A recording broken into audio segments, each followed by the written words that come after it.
श्री वल्लभाधीश की जय। श्री माधवराय जी स्थापित आचार्य गृह जूनागढ़ मोटी हवेली उज्ज्वल आचार्य परंपरा। श्री माधवराय जी महाराज ना वंशज गौ स्वामी श्री पुरुषोत्तमलाल जी महाराज नो गौ प्रेम प्रसंग बीजो। एक दिवस मारा श्री गामड़ा में पधारता हता। रस्तो साંકડો હોવાથી મોટર ધીમે ધીમે ગતિએ ચાલતી હતી। તેવામાં સાંજે લગભગ 6 વાગ્યાના સમયે રસ્તાના કિનારા ઉપર આવેલા ખેતરની વાડ પાછળ એક તાજી વિહાયેલી ગાય પોતાના વાછરડાને સાટતી હતી। તેના પર શ્રી પુરુષોત્તમલાલજી મહારાજની દ્રષ્ટિ પડી અને ત્યાં જ કાર રોકાવી દીધી।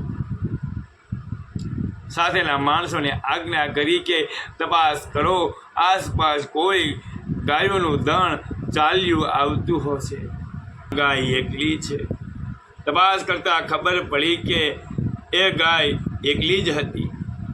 ત્યાં આપશ્રીએ આજ્ઞા કરી કે તો પછી આ ગાય વાછરડાનું શું થશે? પ્રાણીઓ તેને મારી નાખશે, માટે વાછરડાને આપણી મોટરમાં બેસાડો અને ગાયને મોટરની પાછળ બાંધી દો। ગાડી ધીમે ધીમે ચલાવજો।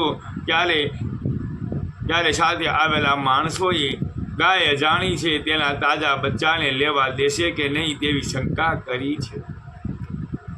તેના જવાબમાં ગૌસ્વામી શ્રી પુરુષોત્તમલાલજી મહારાજે આજ્ઞા કરી કે આપણી આંખ આપણા પગની ગતિ અને આપણી ક્રિયાઓ ઉપરથી જ પશુઓ આપણા મનના ભાવોને પારખે છે। ભગવાનનું નામ લઈ કાર્ય કરવું।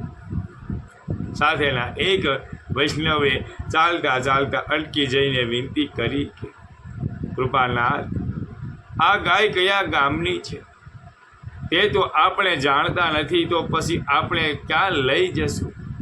શંકા વાસ્તવિક છે। આસપાસમાં 3-4 ગામડાઓ આવેલા છે। ત્યાં તપાસ કરીશું। જ્યાંની હશે ત્યાં પહોંચાડીને જ આપણે મુકામ ઉપર જઈશું। પુરુષોત્તમલાલજી મહારાજશ્રીની આ વિદૃઢતા ભરી આજ્ઞાથી સાથેના માણસો વાછરડાને મોટરમાં મૂકતા હતા। તેવામાં પાછળ એક ગાડું આવતું દેખાયું। ગાડાવાળાએ મહારાજશ્રીના માણસોને ઓળખી લીધા અને ગાડું ઊભું રાખ્યું। પુરુષોત્તમલાલજી મહારાજશ્રીના દર્શન થતાં જ તેણે આદરપૂર્વક મહારાજશ્રીને દંડવત પ્રણામ કર્યા છે। પુરુષોત્તમલાલજી મહારાજશ્રીએ ગાડાવાળાને પૂછ્યું કે પટેલ, આ ગાય તમારા ગામની છે કે? પટેલ, આ ગાય તમારા ગામની છે કે નહીં? પટેલે ગાય સામે જોતા કહ્યું, જે આ ગાય તો અમારા ગામના હરિજનની છે। ગોવાળનું ધ્યાન સુકાવીને અહીં વિહાયેલી લાગે છે।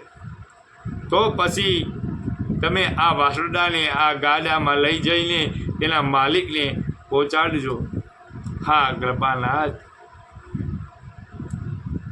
પુરુષોત્તમલાલજી મહારાજશ્રીએ પોતાના સાથેના કર્મચારીઓ પાસેથી 10 રૂપિયા લઈને ગાડાવાળાને આપતા આજ્ઞા કરી છે। આ ગાય નબળી હોવાથી 10 રૂપિયામાંથી 5 રૂપિયાનું ઘાસ અને 5 રૂપિયાના ખોળ કપાસિયા લઈને તેના માલિકને પહોંચાડજો। ગૌસ્વામી શ્રી પુરુષોત્તમલાલજી મહારાજશ્રીના ગૌ પ્રેમના દર્શન કરી ખેડૂત ગાય વાછરડાને લઈને મહારાજશ્રીને દંડવત કરી પોતાને રસ્તે ચાલ્યો છે। તેના મનમાં મહારાજશ્રીથી પ્રત્યે અત્યંત આદર ભાવ ઉત્પન્ન થયો છે। અહીંયા ગૌસ્વામી શ્રી પુરુષોત્તમલાલજી મહારાજનો ગૌ પ્રેમનો પ્રસંગ બીજો અહીંયા પૂર્ણ કરીએ છીએ। ગૌસ્વામી શ્રી પુરુષોત્તમલાલજી મહારાજનો ગૌ પ્રેમનો પ્રસંગ ત્રીજો આપણે કાલે જોઈશું। ઉજ્જવલ આચાર્ય પરંપરાના પ્રસંગો જાણવા માટે અમારી ચેનલ ગિરીશ પાગડારને લાઈક, શેર અને સબસ્ક્રાઈબ કરજો, જેથી કરીને આપને રોજના માટે ઉજ્જવલ આચાર્ય પરંપરાના પ્રસંગો મળતા રહે।